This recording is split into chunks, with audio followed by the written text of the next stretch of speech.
20,000 টাকার নিচে যারা স্মার্টফোন কিনতে চান তাদের থেকে সবচাইতে বেশি রিকোয়েস্ট পেয়েছিলাম এই স্মার্টফোনের রিভিউর জন্য, কারণ এইটাতে সবচাইতে বেস্ট প্রসেসরটা রয়েছে এই মুহূর্তে, 64 মেগাপিক্সেলের ক্যামেরা রয়েছে, ফুল এইচডি প্লাস রেজুলেশনের 120 হার্টজের ডিসপ্লে রয়েছে এবং এটার বক্সেই পাওয়া যাচ্ছে 44 ওয়াটের চার্জিং সিস্টেম এবং 5000 mAh এর ব্যাটারি। তো এই যে কম্বোটা মার্কেটের 20,000 টাকার নিচের আর কি মার্কেটের অন্যান্য কম্পিটিটরদের সাথে কম্পেয়ার করতে গেলে বেশ কিছু জায়গায় তাকে এগিয়ে রাখছে। দ্যাটস ওয়াই আপনাদের এত বেশি আকর্ষণ। আমি কথা বলছিলাম ইনফিনিক্স নোট 30 নিয়ে। এই ফোনটা মোটেই আজকে লঞ্চ হয়নি, এটা আরো বেশ কিছুদিন আগেই লঞ্চ হয়েছিল, বাট আমাদের চ্যানেলে ব্যস্ততার কারণে আর এটা রিভিউ দেওয়া হয়নি। বাট ফাইনালি আজকের ভিডিওতে আপনারা এর ভালো এবং মন্দ সব বিষয়গুলোই জানতে পারবেন। Hello everyone, welcome to SamZone।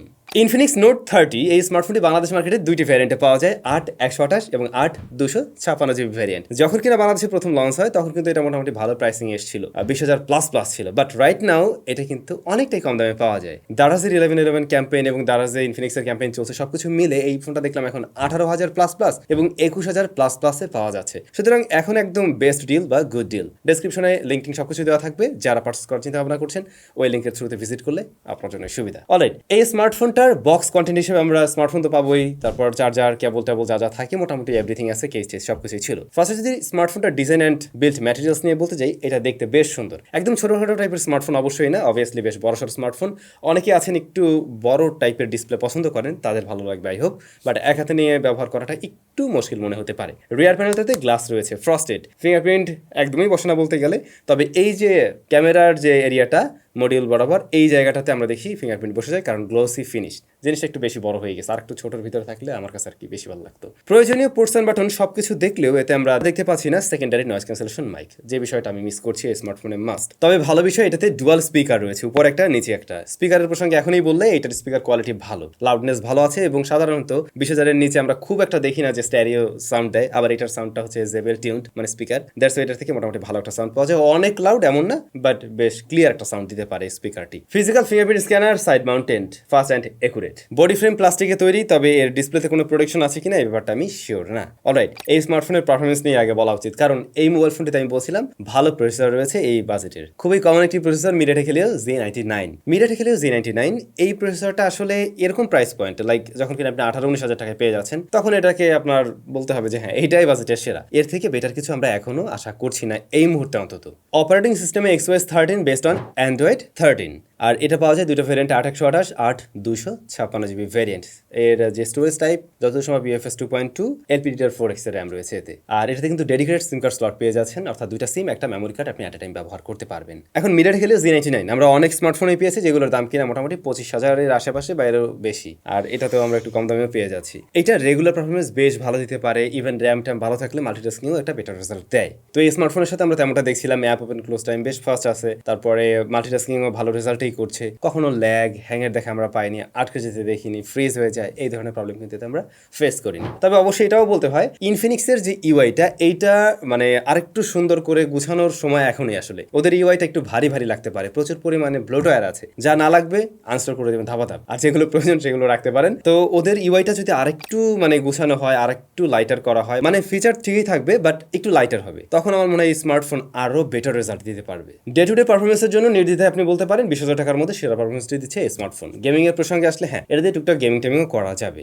যেমন ধরুন আপনি পাবজির ক্ষেত্রে HD হাই ফ্রেম রেটে খেলতে পারবেন এই স্মার্টফোনে এবং মোটামুটি একটা স্টেবল রেজাল্ট দেয়। যারা ফ্রি ফায়ার লাভার রয়েছেন তাদের বিশেষ করে ভালো লেগে যাবে আই হোপ, মানে পাবজির তুলনায় এটা একটু বেটার রেজাল্ট পাওয়া যায়, সময় কাটানোর মতো গেমিং এর থেকে পাচ্ছেন। আবার এভাবে বলতে গেলে এরকম প্রাইস পয়েন্টে রাইট নাও অফিসিয়াল যতগুলো ডিভাইস রয়েছে তাদের সাথে কম্পেয়ার করতে গেলে এই প্রসেসরটা আপনাকে একটু বাড়তি সুবিধা দিবে, এটুকু শিওর থাকুন। ডিসপ্লে ফুল এইচডি প্লাস রেজুলেশনের, সাইজ 6.78 ইঞ্চ, বেশ বড়সড় display, 120 hertz high refresh rate. এটা মূলত একটি IPS LCD প্যানেল এবং এর পিক ব্রাইটনেস হচ্ছে গিয়ে 580 নিটস আর 396 হলো এর PPI। ব্রাইটনেস দিয়ে শুরু করলে ইনডোরের জন্য তো ভালোই আমরা দেখছি, বাট আউটডোরে যখন কিনা একদম ডিরেক্ট সানলাইট পড়ে তখন কিছুটা স্ট্রাগল করে, তখন মনে হয় এটার ব্রাইটনেসটা আরেকটু থাকলে বেটার লাগতো। এমনিতে এই ডিসপ্লেটা বেশ কালারফুল, টাচ রেসপন্স ভালো, 120 হার্টজ চেক করেছি, সেটা ঠিকভাবে পুশ করতে পারছে। সাইড থেকে নেগেটিভিটি পাইনি, বাট কর্নারের থেকে তাকালে হালকা একটু গ্রে স্টেপের ভাব লক্ষ্য করা যায়। আর এর যে পাঁচল কাটরটা রয়েছে ওইটার সামনে একদম কাছে গিয়ে দেখলে আপনি দেখবেন যে হালকা একটু শ্যাডোর মতো লক্ষ্য করা যায়। চিন বেজেল মোটামুটি এটা একদম সুপার লেভেলের ন্যারো না, লোয়ার চিনটা আরেকটু ন্যারো থাকা উচিত ছিল। আর শুরুতেই বলছিলাম ডিসপ্লেতে কোনো প্রোটেকশন আছে কিনা জানি না। এই ডিসপ্লেটা আইপিএস হিসেবে আপনার অবশ্যই ভালো লাগবে, কিন্তু অনেকেই বলতে পারেন ভাই আমি যখন প্রায় 20,000 টাকাতে একটা স্মার্টফোন কিনবো বা 20,000 প্লাসে কিনবো, তখন তো আমি অ্যামোলেড সুপার অ্যামোলেড আশা করতেই পারি। হ্যাঁ, আশা করতেই পারেন, একই সাথে আপনি গ্রিন লাইনের সদস্যও হতে পারেন, এটা হওয়ার পসিবিলিটি থাকে। তো সেই জায়গা থেকে এটা আপনার জন্য একদিক থেকে প্লাস পয়েন্ট, আবার একই সাথে আপনি মানে অ্যামোলেডের মজাটা পাচ্ছেন না। এখন আইপিএস ডিসপ্লে নিয়ে যদি আপনার কোনো কমপ্লেইন না থাকে, তাহলে অবশ্যই এই ডিসপ্লে নিয়ে আপনারা সন্তুষ্ট থাকবেন, এটুকু শিওর থাকুন। ক্যামেরা রিয়ারে মেইন শুটারটা হলো 64 মেগাপিক্সেলের, পাশাপাশি আরো দুইটা শুটার আছে, একটা কিউভিসিএ কোন কাজে লাগবে জানি না, পরবর্তী শুটার একটা 2 মেগাপিক্সেলের ডেপথ, একটা আলট্রাওয়াইড থাকলে আসলে আরো কাজে লাগতো। ফ্রন্ট ফেসিং ক্যামেরা 16 মেগাপিক্সেলের। ইনফিনিক্সের যে নিজস্ব একটা টোন থাকে না, একটু কালার বুস্টেড, গ্রিন কালারটা পেলে একটু বেশি গ্রিন করে দেয়, অরেঞ্জটাকে একটু বেশি পাঞ্চি করে অরেঞ্জ দেখায়, তো ওরকম টাইপের কালারই আমরা এখানে দেখছি। একটু বেশি গ্রিন লাগছে আমার কাছে, আর একটু কম কন্ট্রাস্টি এবং আর একটু কম স্যাচুরেটেড হলে ছবিগুলো মনে আরো বেশি ন্যাচারাল লাগতো আর কি। ডেলাইট কন্ডিশনে আমরা মোটামুটি শার্পনেস তো ভালোই দেখি, ডাইনামিক রেঞ্জটা অ্যাভারেজের কাতারে থাকবে, আর এটার শ্যাডো এরিয়াতে বা ছবির কর্নার এরিয়াতে ডিটেল পরিমাণে কিছুটা কম দেখা যায়। নাইট মোড আছে এই স্মার্টফোনেও, সেটা অন করে নিলে তুলনামূলকভাবে বেটার আউটপুট পাবেন, বাট স্টাডি করে ধরে রাখতে হয় বেশ কিছুটা সময়। তবে অবশ্যই আমরা কিছুটা সফট ছবি পাই আর কি ডেলাইটের সাথে কম্পেয়ার করতে গেলে। ডেপথ সেন্সর আছে, পোর্ট্রেট মোডে এজ ডিরেকশনে মাঝে মধ্যে ক্রিটিক্যাল সিচুয়েশনে টুকটাক মিসম্যাচ করে, ব্লারনেসটা একটু আর্টিফিশিয়াল লাগছে আমার কাছে, আর মেইন সাবজেক্টকে একটু হালকা ডলে দেওয়ার প্রবণতা আছে এখানে।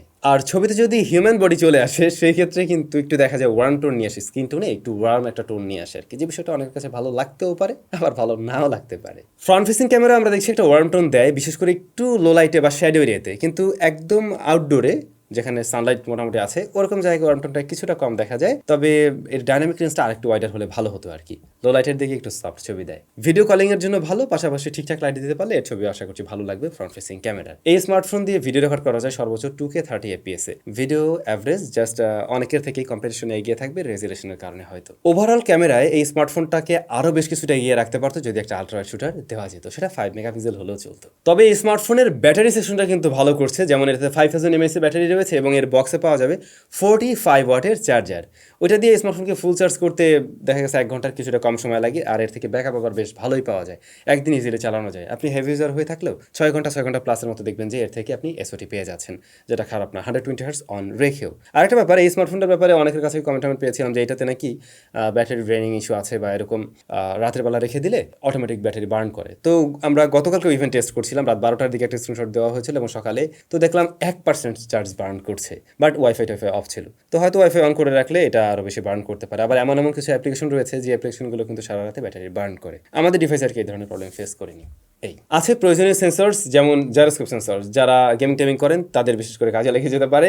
আর এটার ইয়ারপিসের সাউন্ড আবার ঠিকঠাক আছে, নেটওয়ার্ক রিসিপশন নিয়েও কোনো ধরনের প্রবলেম আমরা পাইনি। তো এই ছিল মোটামুটি ইনফিনিক্স নোট 30। দাম অনুযায়ী আমরা দেখছি বেশ ভালো কিছু অফার করছে, মানে আপনি খারাপ কিছু খুঁজে বের করতে চাইলেও খুব একটা পারবেন না, বাট তারপরে স্টিল আমরা খুঁজে বের করছি, বেশ কিছু জায়গায় কমতে আমার মনে হয়েছে। নাম্বার 1, এই স্মার্টফোনটাতে সেকেন্ডারি নয়েজ ক্যান্সেলেশন মাইকটা নাই, যেটা থাকা জরুরি, কারণ কলিং এর ক্ষেত্রে এই জিনিসটা আসলে জরুরি। দ্বিতীয়ত, একটা আলট্রাওয়াইড থাকলে আরো ভালো হইতো। তৃতীয়ত, এইটার ইউআই নিয়ে যেমনটা বললাম যে ইউআইটা আরো বেশি লাইট করা যেতে পারে, আরেকটু সুন্দর করা যেতে পারে বলে মনে হয়, কারণ পারফরমেন্স তো ভালোই দিয়েছে, বাট ইউআইটা আরেকটু বেটার হতে পারে। আর ওভারঅল স্মার্টফোনটা দেখতে তো বেশ সুন্দর, ডিসপ্লে লোয়ার সিনটা আরেকটু ন্যারো করে দিলে সবকিছু মিলে আরো বেশি জোস লাগতে পারতো এই ডিভাইসটাকে।